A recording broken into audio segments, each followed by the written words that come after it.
नमस्ते। कैसे हैं जी आप सब? उम्मीद है अच्छे ही होंगे। फाइनली नेपाल का ट्रिप हो गया ओवर और एक बहुत ही यादगार सफ़र रहा नेपाल का। मज़ा आया ट्रिप में, बहुत सारे लोगों से मिला, कुछ दोस्त भी बनाए, कुछ लोगों के साथ बहुत प्यारे मोमेंट्स भी एक्सपीरियंस किए मैंने। कुछ लोगों के साथ एक बॉन्ड ऐसा बना कि जो लाइफ टाइम शायद हमेशा मुझे याद रहेगा। तो नेपाल ट्रिप के बारे में आप लोगों को थोड़ा सा मैं बताऊं, कितना समय लगा, कितना खर्चा लगा, क्या क्या मैंने वहाँ किया।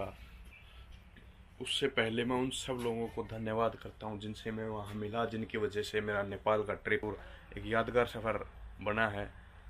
उन लोगों को बहुत बहुत धन्यवाद। उनमें सबसे पहले मुझे मिले थे रवि भाई, रवि कुमार, फिर प्रवीण भाई, जिनके साथ मैं 2 दिन सिद्धार्थ नगर में रुका था, और उनके दोस्त थे अहमद भाई, वो भी, उनके साथ मैं रुक तो नहीं पाया, बट उन्होंने मेरे लिए थोड़ा सा टाइम निकाला, और टाइम निकाल के वो मेरे से मिलने आए, उसके लिए उनका बहुत बहुत धन्यवाद। थैंक यू नेपाल पुलिस का भी, जिन्होंने मिस्टर धर्मराज और मिस्टर श्रीमान साहनी उनका नाम है, तो उन लोगों से मैं मिला वहाँ। उन्होंने मेरी हेल्प की, उन्होंने मेरे लिए एक गाड़ी रुकवा के दी, उससे मैं थोड़ा सा कुछ दूर तक और सफ़र किया मैंने। अशोक भाई मिले थे मुझे, अशोक भाई की गाड़ी में मुझे बिठाया, जिनकी मदद से मैं पोखरा पहुँचा था। तो पोखरा में मिले मेरे को अनंत भाई और प्रतीक भाई, जिनके साथ बहुत अच्छा टाइम स्पेंड किया मैंने, अच्छे से एक्सप्लोर किया पोखरा को। अनंत भाई के साथ मैं पूरा एक दिन घूमा, तो उनकी हेल्प से शायद एक दिन में मैं काफ़ी कुछ एक्सप्लोर कर पाया। अदरवाइज़ मैं अकेला होता तो भाई साहब इतना नहीं घूम पाता। सच में एक बहुत एनर्जेटिक बंदे हैं वो। अच्छा लगा उनके साथ भी एक दिन घूम फिर के। फिर पोखरा से मैं निकला था, पोखरा से भी मैंने कुछ लोगों से लिफ्ट ली थी, उनका भी बहुत बहुत धन्यवाद। अभी उनमें से एक अमन भाई थे जिन्होंने मुझे 105 किलोमीटर्स की लिफ्ट दी थी। काठमांडू पहुंचने के बाद मेरे सबसे अच्छे एक्सपीरियंसेस रहे हैं पवन भाई के साथ, और जो हरियाणा के मेरे भाई मिले थे मुझे, शशि, सुनील और लोकेश। तो आप सभी लोगों का भी बहुत बहुत धन्यवाद। और पवन भाई ने तो बिल्कुल अपने छोटे भाई के जैसे मुझे रखा, बहुत अच्छे से ट्रीट किया मुझे। सच में मैं उस चीज़ को, जो उनके साथ वक्त मेरा कटा है जो उनके हॉस्टल में, वो सच में नहीं भूल पाऊँगा कभी। बहुत अच्छे से उन्होंने अपने दोस्तों से भी मिलवाया, और बहुत सारी चीज़ें वहाँ हमने की, बहुत सारा टाइम हमने साथ में बिताया है वहाँ। तो उनके साथ भी अच्छा लगा मेरे को, 4-5 दिन रह गए।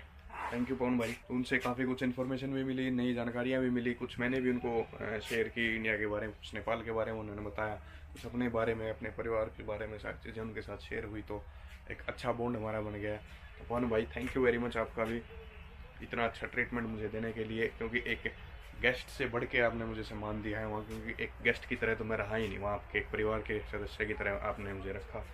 तो काठमांडू से जब मैं जनकपुर के लिए निकला था तो मुझे मिले थे रुपेश भाई।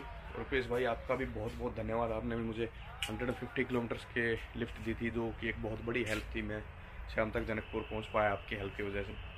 Thank you very much. और उम्मीद करता हूं आपका एग्ज़ाम अच्छा गया होगा। इनका एमडी का एग्ज़ाम था आई थिंक रुपेश भाई का। तो I wish you all the very best for your future. तो नेक्स्ट डे जब मैं जनकपुर से निकला था तो मुझे एक महिंद्रा जो बोलेरो पिकअप थी, उसके ड्राइवर थे भाई किरण भाई ने मुझे लिफ्ट दी थी, और उनका भी बहुत बहुत धन्यवाद। किरण भाई ने अपने डेस्टिनेशन से आगे जाके भी मुझे ड्रॉप किया था, और उसके बाद जहाँ उन्होंने मुझे ड्रॉप किया वहाँ भी मेरे लिए गाड़ी को आगे दी थी, जिसमें मुझे मिलन और प्रकाश भाई मिले थे, मिलन परियार और प्रकाश मगर। तो मिलन और प्रकाश भाई के साथ भी 2 घंटे तकरीबन 70-75 किलोमीटर का सफ़र मैंने किया था, और वो भी एक यादगार सफ़र था। सच में मज़ा आया उनके साथ सफ़र में। तो मिलन और प्रकाश भाई ने जहाँ मुझे ड्रॉप किया था, उसके बाद मुझे राजेश भाई मिले थे, राजेश चौधरी उनका नाम था। राजेश भाई के साथ मैं उनके घर भी गया था विराटनगर में, एक रात उनके घर पे स्पेंड की थी मैंने, उनके परिवार से मिला, बहुत प्यारा परिवार था उनका। राजेश भाई ने मुझे वापस से जब नेक्स्ट डे मुझे ड्रॉप किया था, उसके बाद मैं निश्चित भाई से मिला था। निश्चित भाई ने भी मुझे तकरीबन 50-55 किलोमीटर उन्होंने ड्रॉप किया, और उनके साथ भी जो समय मैंने बिताया वो एक बहुत अच्छा, एक बहुत अच्छे दोस्त या भाई जैसा आप कह सकते हैं कि वैसा उनके साथ मैंने टाइम स्पेंड किया। उन्होंने मुझे जहाँ वहाँ का लोकल जो रास्ते में एक टूरिस्ट एक पिकनिक स्पॉट था वो भी दिखाया कि वहाँ का जैसा भी है वो, तो एक पिकनिक स्पॉट था वो दिखाया उन्होंने मुझे। साथ में चलते चलते मुझे कॉफ़ी भी पिलाई, बहुत अच्छी कॉफ़ी दी वो सच में। तो थैंक यू निश्चित मेरे भाई, एंड आपको भी बेस्ट ऑफ लक आपके फ्यूचर के लिए। तो निश्चित भाई ने जब मुझे ड्रॉप किया था उसके बाद मुझे मिले थे पंच बहादुर जी। तो जो पंच बहादुर लिंबू जी थे, पंच बहादुर जी ने मुझे ड्रॉप किया था बिरता मोड़ तक। पंच बहादुर जी जो हैं उनने इंडियन आर्मी के गोरखा रेजिमेंट में अपनी सर्विस दी है 28 साल तक। तो बहुत बहुत धन्यवाद पंच बहादुर जी, हमें मुझे बिरता मोड़ तक छोड़ने के लिए भी और इंडियन आर्मी में सर्विस करने के लिए भी। तो उसके बाद लास्ट जो लिफ्ट थी मुझे भास्कर भाई ने दी थी, उनको मैं रिकॉर्ड नहीं कर पाया, बट भास्कर भाई ने भी मुझे 4-5 किलोमीटर तक ड्रॉप किया था। तो वो मेरी लास्ट लिफ्ट थी नेपाल की, उन्होंने मुझे बॉर्डर पे ही ड्रॉप किया था। थैंक यू भास्कर भाई आपको भी। और इन सब लोगों की वजह से मेरा नेपाल का जो ट्रिप है, ये नहीं कि इन्होंने सिर्फ मुझे लिफ्ट दी, मैंने जितना भी सफ़र इनके साथ मैंने तय किया वो एक यादगार सफ़र है। तो आप सभी लोगों का धन्यवाद मेरी नेपाल की ट्रिप को, मेरे नेपाल के टूर को इतना यादगार बनाने के लिए। अब मैं बताता हूँ आप लोगों को मुझे नेपाल में कितना समय लगा और कितना मेरा खर्चा लगा, क्या मुझे दिक्कतें आई, क्या मैंने गलती की, क्या मैंने सीखा, तो वो सारी चीज़ें अब मैं बताता हूँ आपको। तो गुड़गांव से मैं निकला 23 अक्टूबर को, 23 अक्टूबर को मैं निकला था गुड़गांव से, और 23 को ही मैं नेपाल भी पहुंच गया था। मैं नेपाल में एंटर कर गया था, महेंद्र नगर पहुंच गया था। और 15 तारीख को मैं नेपाल से बाहर आ गया, सिलीगुड़ी पहुंच गया था मैं 15 तारीख को। तो ये तकरीबन 23 दिन जो मुझे लगे, इसमें से कुछ दिन मेरे एक्स्ट्रा लगे हैं जो मैं सोचता हूँ कि बिना वजह के लगे हैं, मुझे नहीं लगने चाहिए थे। ऐसा नहीं है कि बिना वजह लगे हैं, वो लगे हैं उस वजह से कि मेरे पैर में छाला हो गया था और मैं जहाँ जा रहा था, क्योंकि मेरे पीठ पे एक बैग था, बैग होता है भारी, तो उसकी वजह से वो छाला जो था वो थोड़ा सा रिकवर होता था, मैं फिर चल देता था। तो उस बैग और वजन की वजह से, ज़्यादा चलने की वजह से वो फिर से उभर जाता था। तो उसकी वजह से मुझे हर डेस्टिनेशन पे जाते ही 2 दिन रेस्ट करना पड़ता था, और नेक्स्ट डेस्टिनेशन के चलने से पहले भी फिर मुझे 2 दिन रेस्ट करना पड़ता था, वो ताकि वो थोड़ा सा छाला हील हो जाए। उसकी वजह से मुझे लगता है कि मेरे 1-2 दिन नहीं, बल्कि मतलब तकरीबन 8 दिन मेरे एक्स्ट्रा लगे हैं इस ट्रिप में। तो मैं ये मानता हूँ कि मेरी ट्रिप एक्चुअली 15 दिन की थी, 8 दिन मेरे एक्स्ट्रा लगे हैं जो नहीं लगने चाहिए थे। और उन 8 दिन की वजह से मेरा होटल का, या हॉस्टल कहिए उसको, हॉस्टल का और खाने पीने का जो खर्चा लगा है वो भी एक्स्ट्रा ही है।